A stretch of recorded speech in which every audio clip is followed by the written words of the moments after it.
Welcome to TheoTrade. This is Don Kaufman. It's March 5th, 2025. Just about 40 minutes stand between us and the cash close here on this Wednesday afternoon. Well, another day and more volatility. Look, I know everybody's looking at the marketplace. It's bouncing. It's not closed just yet. And I am going to tell you right off the bat here, selling rallies, that's going to be the path to profitability, at least at this point inside of the marketplace. That's the trade that I'm actually taking right now. And I want to just dictate to you before I actually hop into any real levels here in this evening's video. As I just said a moment ago, the path to profitability is going to be to sell the rallies for the time being. You're not going to time this perfectly. No one is going to time this perfectly. Okay, you are in the throes of some pretty serious volatility. It's not going to abate necessarily anytime soon. And that's actually one of the things I'm going to show you here, of course, in this TheoTrade evening update.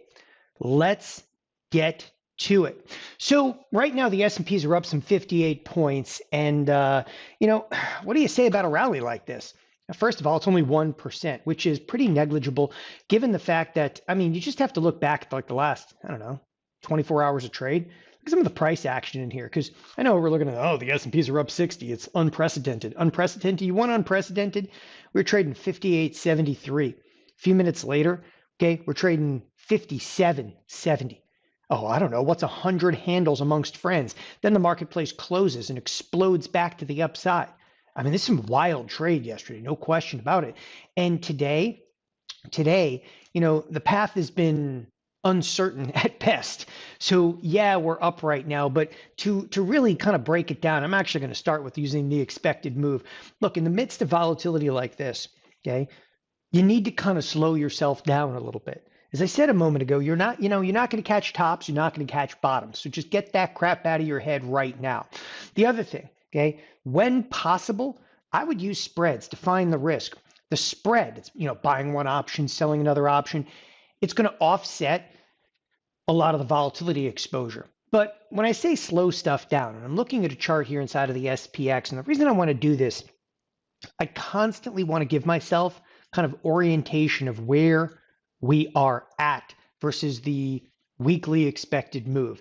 And again, I infrequently do I start with this, but I'm starting with it because I think it's critically important to understand in volatility. All right, so I'm kind of boxing it out over here. And what you're looking at, again, this is the expected move for the week. It's what the options marketplace depicts forward risk to be. Right now, even though that people are like, this is unruly, really, it's unruly to the tune of $122. Basically, the expected move of the week is $122. Where are we right now? Holy crap, we're smack on it. Because I record this video, we're literally, and I froze the screen intentionally here, but the actual lower edge of this expected move is 58, okay, 32, which is pretty much a rounding error in the kind of volatility we're in. But when I say give yourself orientation, got to latch on. That's what markets are looking to do. They're looking to latch on, okay, to big numbers. It doesn't mean that we have to close on the lower edge of the expected move. It does not mean that. I'm even going to take you to a 1 day, 1 minute, okay? But I'll tell you right now, tell me we're not latching on over here. So we exploded to the upside, came back, reverted to it, came to the upside, reverted back to it, do a little dance, make a little love. We're on the lower edge of the expected move. And the reason I do that in the midst of volatility, as I said, it kind of slows you down a little bit. You're like, okay, because you're not going to pick perfect entry points on the way in, the way out, trying to pick bottoms over here, okay? And that's important. So I use the SPX, and there's going to be times where the SPX is shattering the lower edge of an expected move, okay? That's when things get really unruly. But at this point, okay, we're not necessarily unruly.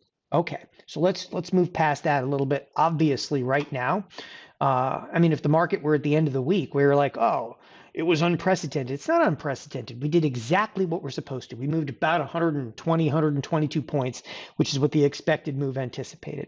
Okay, the next thing, okay, I like to be very forward looking in the midst of volatility, okay, to the best of your ability.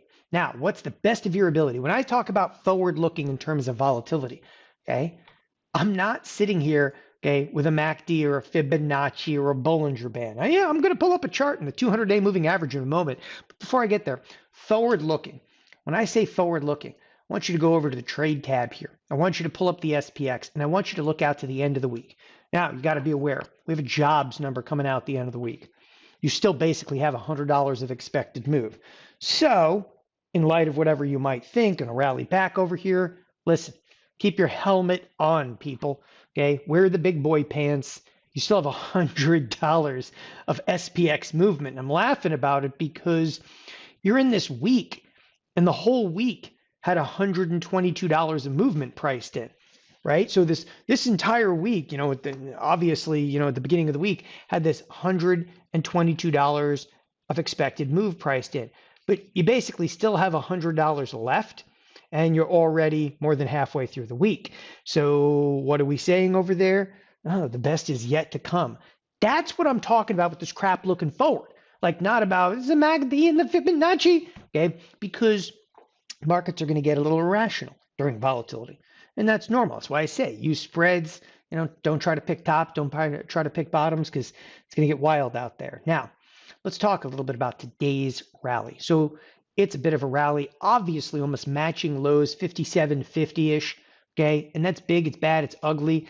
Obviously matching some of the lows from even back, okay, all the way back here in like November. I mean, which is just pre-election stuff. But by the way, when you contract adjust this, contract adjust, hit apply, hit OK.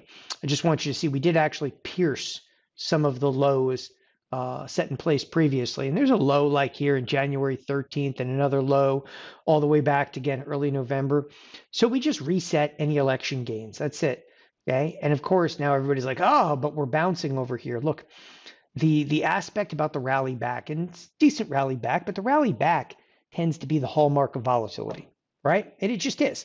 Now, when we rally back like this, I then, deviate and cruise over to the volatility futures. As I said, I want to be forward looking. I want to get a feel for what the marketplace is saying, not what I think. Okay. What's the marketplace say? Well, right now, again, I'll freeze the screen over here. Volatility is still very much in what we term backwardation, which basically implies we're in the throes of the risk still right now, meaning that, okay, whatever volatility we're experiencing, okay, we're not by any stretch of the imagination out of the woods. If we rally to get another 70, 80 points tomorrow, okay, that vol may flatten out. It's not going to drop completely out of backwardation, but the vol skew may kind of flatten out a little bit. But you're still looking at 13-day volatility over, okay, the 42-day April volatility over, okay, the May volatility. Not by much, but it's still inverted, which means, yeah, we're still in it, right? Okay. The next aspect over here, when you're in volatility like this, okay, the opportunities are to fade the bounces. Okay, that doesn't mean, like, if you take a look at the financials. By the way, the financials are a great thing to look at right now, because this has been crazy. So the financials, you realize that we're only really 2 days removed from the all-time high.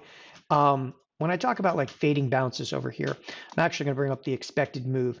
Okay, the move yesterday was it was wild. It was totally unprecedented. That was an unprecedented move. It's like a 3 sigma move to the downside yesterday.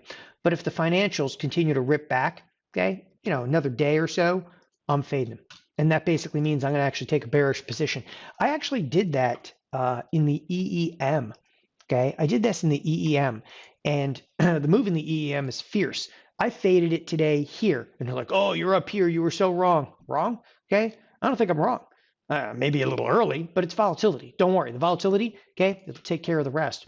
So I actually faded this move inside of emerging markets. And why did I fade the move in emerging markets? I faded the move in emerging markets because, cracking the expected moves to the upside, then we just had this huge breach to the downside, ripping bounce back. I stepped in, I faded it. Okay, well, you got to be a little bit early to be in, right? So onward from there. The next aspect over here, okay, worth discussing. Again, trying to be a little bit forward looking, but I'm going to throw one technical in here, and I never look at this stuff, okay, but everybody's talking about it. It's all over the place. So let's pull up the simple moving average, okay, and come in here and actually tweak this to the 200-day moving average, because I find it interesting. And I find it interesting because so many people are like, look, okay, we already touched the 200-day moving average. It's all over.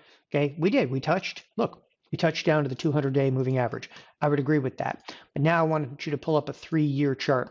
You know why they call it an average? Because sometimes price is above and sometimes price is below. What the hell is wrong with people thinking that we touched it, it's over? Okay, I just wanted to throw that one out because, yeah, that kind of bothers me. You know why it's an average, right? Because again, as I said a moment ago, sometimes price is above it, sometimes price is below it.